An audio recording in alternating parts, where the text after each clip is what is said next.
Ladies and gentlemen, I'm trying to reach out to our United States people.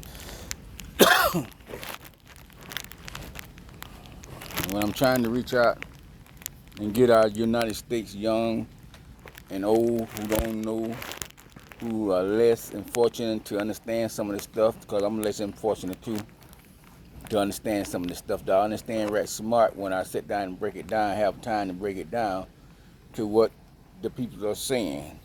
The American people are saying to United people. American people is a different breed of people. They are one breed. They're trying to keep it pure as possible with this one breed.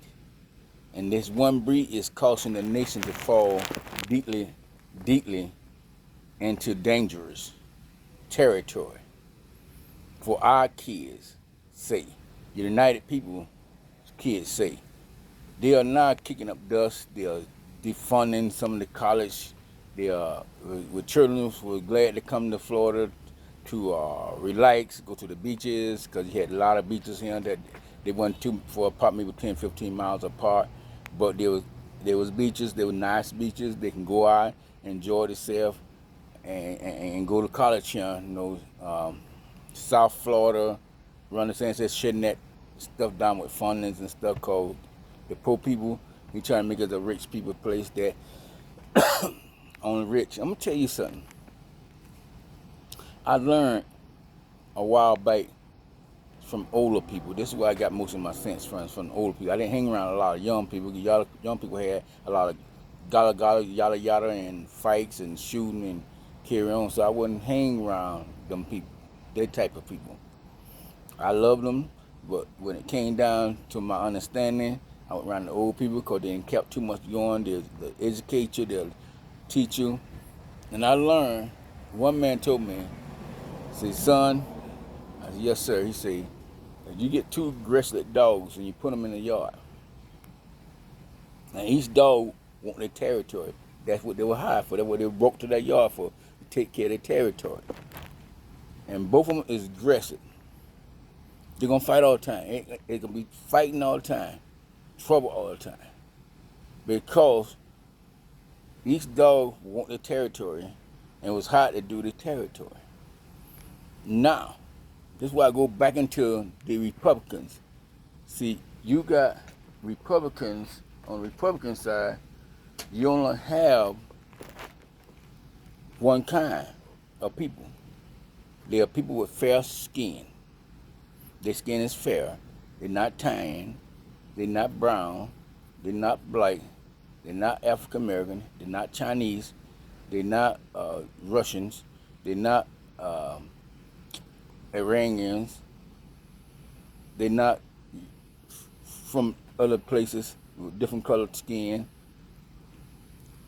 They don't like to unite people.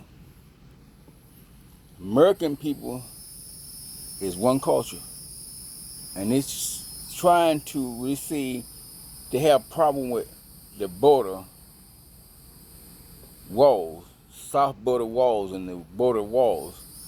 It's no problem with the south border walls and the walls. What the problem is, they're trying to get it back into the days of the 20s and 1919 and 1905, 1912, where it was just only, you see, mostly there was the N ones and there was a W.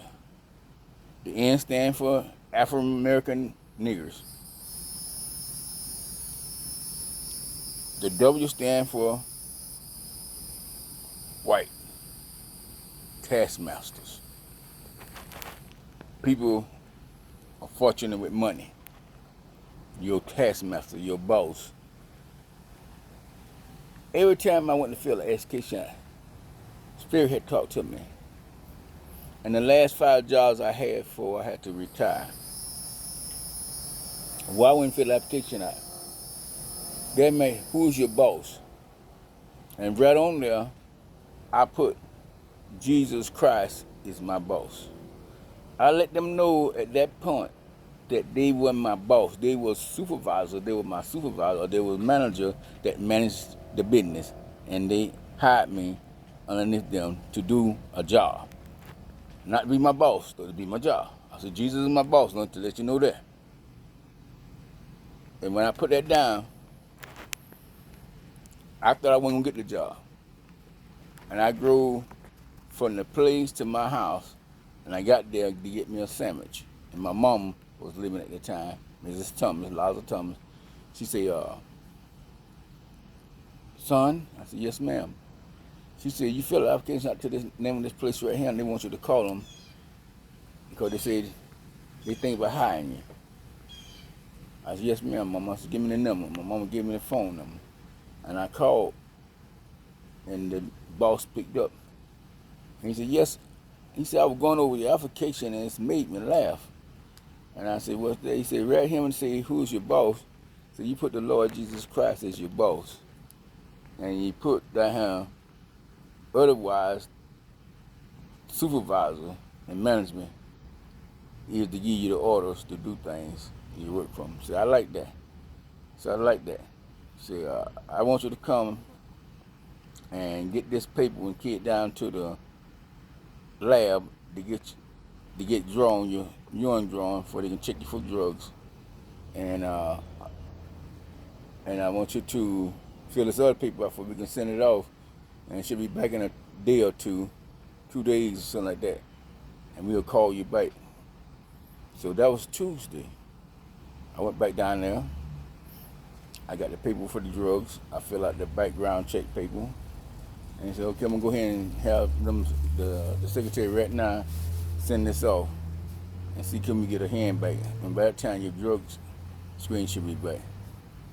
How about Wednesday evening, all my stuff came back. Now, this was Tuesday. And I went down, I left his day off and went straight down to the thing, took my urine. Boom, boom, boom. Then they had something, fax the thing off to the place. And it came right back Wednesday evening. They called me about 4 o'clock Wednesday evening and said, we got your test results and we got your background check. So, can you come in? We can work a schedule out. So I went in to be a cook. And let me show you how things work. When I got there, the lady called me into her office. And she said, you feel like for the cook position, though, you're a little too qualified to cook. Say, now I want you to learn the position in this case somebody not come, and we had to pull our supervisor. They go in there and work, or I had to go in there work sometimes, so I had to come in there and cook sometimes. I said, man, no problem. So I went in there, and they told me what my hour was going to be. You'd be coming in at 5 in the morning until 1:30. And it'd be maybe one night a week. And that would be coming in at 11 until 7:30. You got a problem? I said, no, I ain't got no problem with it. She said, okay. So I'm going to make your schedule out. I'll give you a call tomorrow. I said, yes, ma'am. Thursday at noontime, she called me. Said, can you come in Friday morning at 5 o'clock? Be here at 5 o'clock. So you can come in this afternoon and get the key, and that key will let you in through the back door. I said, man, then you go through the back door to the front into the office. I said, yes, ma'am. So I went by there and I got the key to give him my keys, show me how to come in there, show him what key fit the office door. And I said, okay. And he said, most time the supervisors come in, they turn the steam table on, and sometimes they'll put some water in the pots and turn them down low they have a grit, which we call water for the make grits. So they don't have to try to come in and boil the water. The water be already nice and hot. So I did all that. Every morning I came in and did all that for the cook. I look at the menus and stuff, and I go to the office and start doing my work. This is what I'm saying to you. We are in tight situations now. When yesterday, another school shooting, 3 children of somebody's kids didn't make it home. There was sadness. Turn around, somebody's husband and somebody's wife didn't make it home. And this time, every time Donald Trump goes somewhere, the next day there's a lot of killing going on. This man and Ron DeSantis is anti-crisis. We are living in the last and evil days.